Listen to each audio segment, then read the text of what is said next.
Right now, while others are stuck in their old ways, you have the chance to learn how to outthink and outmaneuver everyone in your path using the time-tested strategies of Miyamoto Musashi. This isn't just another lesson, it's the edge you've been looking for, and you can't afford to miss it. In this crazy, ever-shifting world we're all navigating, where unpredictability seems to be the only constant, the wisdom of Musashi feels more relevant than ever. Yeah, the world's different now. Wars might be fought in boardrooms instead of battlefields, but the need for strategic foresight and adaptability is still as crucial as it was back in the day. Musashi's life and teachings? They're like a guidebook for dealing with life's curveballs, no matter how wild things get. But let's not get it twisted. Musashi's wisdom isn't just about swinging swords. It's about thinking strategically, staying ahead of the game, and nurturing a kind of timeless insight that still rings true today. That's the real legacy of Miyamoto Musashi, and it's something that can resonate with anyone, whether you're into swordplay or not. Now, if you think about it, adversity is like the forge where legends are made, and Musashi's life is a pretty solid example of that. Coming out of Japan's chaotic era, full of political drama and nonstop battles, Musashi's early life was nothing short of intense. Every day was a new challenge, and every night he was out there, grinding, pushing forward with a determination that just wouldn't quit. Born in the late 1500s, Musashi didn't exactly have it easy, losing his parents young and being thrown into a world where survival was far from guaranteed. But here's the thing. Instead of letting that tough environment break him, Musashi used it to grow. Each battle, every duel, and all the setbacks, he flipped them into opportunities, sharpening not just his sword skills, but his whole approach to life's endless challenges. It wasn't just about becoming a master swordsman, it was about becoming a master strategist in the bigger picture. Every step of his journey, packed with struggles and triumphs, was another piece of the puzzle that made him the legendary figure we know today. So, as you reflect on Musashi's journey, take a moment to think about your own path. How can you turn your challenges into stepping stones? How can you apply this ancient wisdom to your own life, keeping calm and strategic in the face of whatever life throws at you? That's where the true power of Musashi's teachings lies, in their ability to transcend time and speak to the challenges we all face, no matter the era. If you're finding this content valuable and want to dive even deeper into strategies like these, go ahead and hit that subscribe button and give us a like. And if you're up for it, consider becoming a member to help us keep bringing you more insightful content like this. Your support means the world to us and helps keep this channel going strong. To most folks, a sword might just seem like an extension of the warrior's arm, a sharp tool used with skill and precision. But for Musashi, the sword was so much more. It was like a mirror of the mind, reflecting not just physical prowess, but also deep intellectual and strategic thinking. Musashi wasn't just your run-of-the-mill swordsman. He was a thinker, almost like a philosopher of the battlefield. While other warriors were busy perfecting their physical moves, Musashi realized early on that real victory wasn't just about muscle and strength. Nah, the battle was often won long before the first swing of the blade, rooted in his sharp understanding of strategy and anticipation. This was the heart of his martial philosophy. Sure, he spent endless hours refining his techniques, making sure every move was spot on and his defenses rock solid, but he also poured just as much energy into sharpening his mind. He'd study his opponents, pick up on their patterns, and figure out their next move before they even thought of it. For Musashi, duels often started in the mind. He'd already outthought his opponent before their swords even clashed. His philosophy? Simple but powerful. While the sword can cut flesh, the mind is what secures true victory. In a world obsessed with physical strength, Musashi taught that real mastery comes from the perfect blend of mind and body, showing us that the real power lies in merging the visible with the invisible. Now, if we shift gears a bit and dive into martial literature, you'll find that there are only a few works that have left a lasting impact, quite like Musashi's Go-Rin no Sho or the Book of Five Rings. It's not just some combat manual, no way. It's a deep dive into his philosophy, art, and the complex layers of strategy and life itself. When you crack open this book, you'll notice it's split into 5 sections, each tied to a ring or element: earth, water, fire, wind, and void. But don't get it twisted. These rings aren't just about swordplay mechanics. They offer a much broader perspective on strategy, methodologies, and how to face life's curveballs. Take the Earth Ring, for instance. It lays down the foundational principles of martial arts and Musashi's own approach.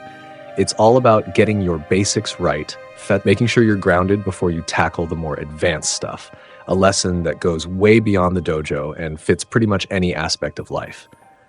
Then there's the Water Ring, which is all about adaptability and flow, teaching that you've got to be as flexible and responsive as water, molding yourself to whatever situation you find yourself in.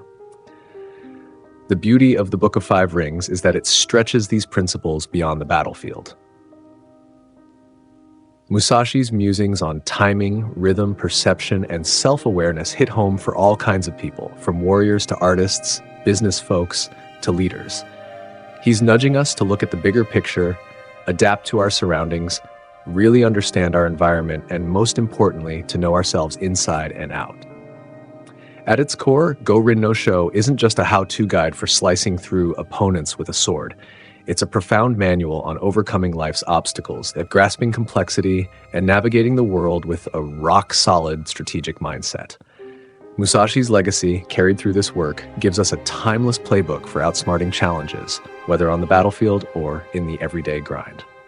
Musashi's deep wisdom is intricately woven into the structure of his masterpiece, the Book of Five Rings, with each element serving as more than just a chapter.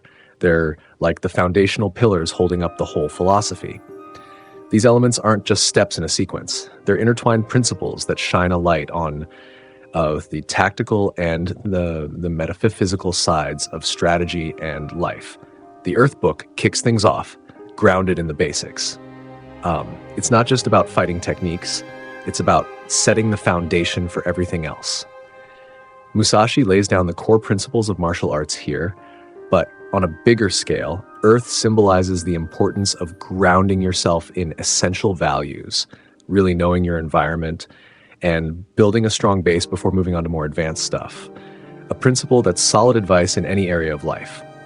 Then you've got the Water Book, which is all about flow and adaptability. Musashi uses water to teach us that true mastery isn't about sticking rigidly to a plan. It's about being flexible, responding to changes, and rolling with whatever comes your way, just like water takes the shape of its container without losing its essence.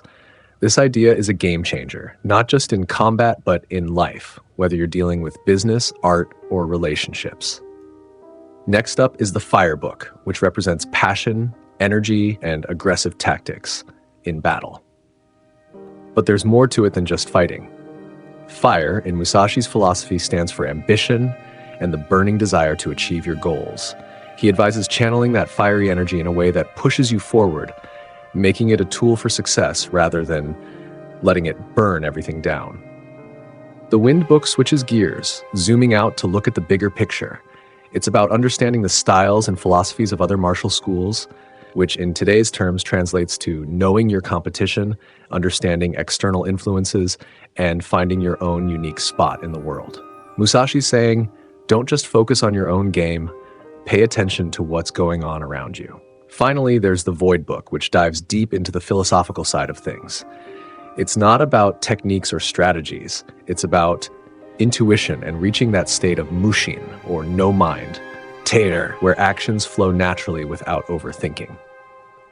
Musashi sees this as the peak of mastery, where a true strategist operates with a kind of inner clarity and instinct that goes beyond conscious thought. As we move through these elemental books, it becomes clear that Musashi's teachings go way beyond sword fighting. He's offering a strategic guide that anyone can use to navigate life, balancing core principles with adaptability, passion with understanding, and technique with intuition. Musashi's Go-Rin no Sho isn't just for those looking to master the sword. It's a timeless guide for anyone aiming to master the complexities of life itself. Now, let's talk about one of the most fascinating aspects of Musashi's brilliance, his ability to win without even drawing his sword. Yep, you heard that right. Musashi wasn't just about physical combat. His real genius lay in the psychological game. He had this uncanny ability to get inside his opponent's head, understanding their strengths, weaknesses, habits, and fears. This deep insight let him predict their moves and outmaneuver them mentally, often before the actual fight even began. To Musashi, the real battle happened in the mind, with the sword being just an extension of those strategic thoughts. It's a level of mastery that shows us the power of psychological warfare, where sometimes the sharpest blade is the mind itself. Musashi's mastery of psychological warfare, coupled with his imposing presence and fearsome reputation, often made actual combat unnecessary. Just the sight of him was enough to unnerve his opponents, as he carefully crafted an image of dominance through every gesture and his intense demeanor.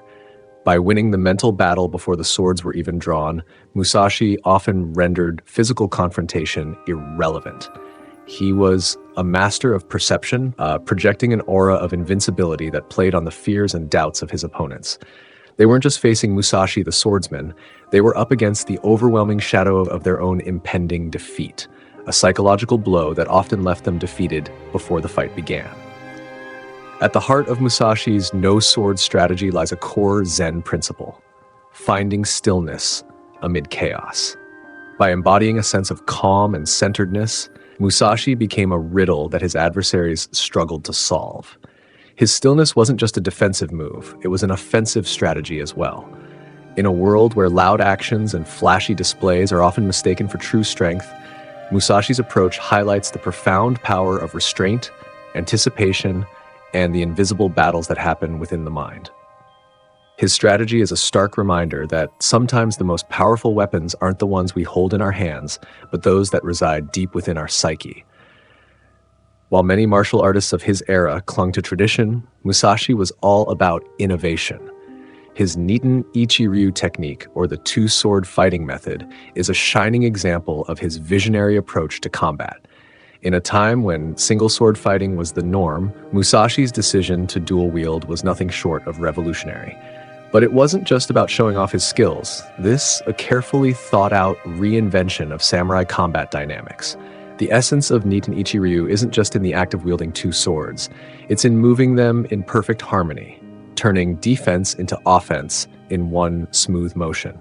One blade defends while the other strikes, creating a seamless dance of steel that perfectly aligned with Musashi's strategic intent. This technique also gave Musashi a significant psychological edge. Facing an opponent wielding two swords introduced a level of unpredictability that often unsettled his adversaries, giving Musashi an immediate upper hand. But Niten Ichi-ryu was more than just a physical technique. It was a manifestation of Musashi's philosophy of always staying ahead, constantly seeking every possible advantage and exploiting it to the fullest. It's a lesson in adaptability, a call to break free from conventional thinking, and a reminder to continually evolve our strategies to stay on top of our game. Musashi's embrace of change was a key factor in his remarkable success. He had this deep understanding that in a world constantly in flux, being versatile wasn't just a nice to have, it was absolutely essential. Every time he faced a new opponent, he encountered different styles and techniques. But instead of sticking rigidly to what he already knew, Musashi used his sharp observational skills to break down these encounters. He absorbed what worked, tossed aside what didn't, and kept evolving. This constant learning and adapting kept him several steps ahead of anyone trying to take him on. Fast forward to today, and you can see how Musashi's mindset is still incredibly relevant. We live in a world where the only constant is change, and being able to adapt, to be flexible in how we approach things, mirrors Musashi's philosophy perfectly. Whether you're dealing with business challenges, personal goals, or just the curveballs life throws your way, adaptability is the name of the game. Musashi's fluid approach to strategy teaches us something vital. Success doesn't come from resisting change, but from moving with it, adapting and flipping obstacles into opportunities. Just like water carving its path through even the toughest rock, we can shape our own paths by embracing the power of adaptability. Musashi wasn't just known for his unmatched martial prowess, he also left behind a deeply profound legacy through a short but powerful document called the Dokodo. This text isn't just a random collection of principles. It's more like a compass, carefully shaped by Musashi's vast experiences. While he's often celebrated as an unbeatable swordsman, the Dokodo goes far beyond the world of combat. It's a guide meant to help people navigate the often confusing and uncertain landscapes of everyday life, offering clarity when things get murky. The wisdom in the Dokodo isn't limited to martial arts. It speaks to the importance of knowing yourself and understanding the complex nature of worldly attachments. Musashi's precepts push us to reflect deeply and act with intention, emphasizing the need for strategy, keen observation, and a profound understanding of the world around us. Every challenge we encounter is like a puzzle, and Musashi's teachings encourage us to solve it with thoughtful consideration and wisdom. His insights are timeless, offering a roadmap not just for surviving, but for thriving in a world that's always changing. Even though centuries have rolled by since Musashi laid out his precepts, their essence still strikes a chord in our modern world. Whether you're navigating the tricky waters of business conflicts or dealing with personal struggles, the wisdom embedded in the Dokodo still speaks volumes. But here's the thing, it's not just about memorizing 21 precepts. It's about embracing a whole mindset, a way of thinking that arms you to tackle life's challenges with strategy and wisdom, rather than brute force. Of course, Musashi's legacy isn't without its critics, and understanding his impact means looking at both the praise and the skepticism. Some folks saw his methods as unconventional or even dishonorable, especially when it came to his use of psychological warfare. They argued it was a bit too close to deceit.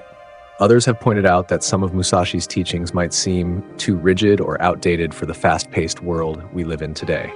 But if you dig a little deeper, these criticisms can actually shed more light on his approach.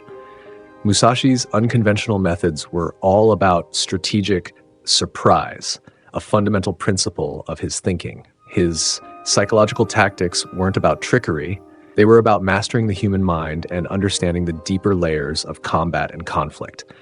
And while the world has changed, many of Musashi's strategic principles can still be incredibly relevant, especially when you adapt them to modern-day challenges. When you reflect on Musashi's enduring wisdom, it's clear that the art of outsmarting opponents isn't something that fades with time. It's a timeless skill, not tied to any specific era or setting. Musashi's life was a testament to adaptability, cunning, and an unrelenting thirst for knowledge, offering lessons that are as valuable in the ancient battlefields of Japan as they are in today's corporate boardrooms. The principles of sharp observation, flexibility, and strategic foresight are still gold. Musashi's philosophy challenges us to see every challenge as an opportunity, to learn from every encounter, and to commit to constant evolution. In a world that often feels chaotic and unpredictable, Musashi's teachings remind us of the immense power of a sharp mind. They encourage us to refine our strategies, to stay keenly aware of our surroundings, and to embrace a mindset that's all about continual growth and mastery. It's not just about surviving, it's about thriving by staying ahead of the curve and never settling for anything less than excellence. If you've made it this far, you've just tapped into the timeless wisdom of Miyamoto Musashi, strategies that can help you outsmart and outmaneuver anyone in your life. By applying these principles, you're not just learning from a legendary samurai, you're gaining an edge that most people will never have. So if you found value in this, make sure to hit that like button, subscribe to the channel, and share this video with someone who could use a little Musashi in their life. Thanks for watching, and remember, stay sharp.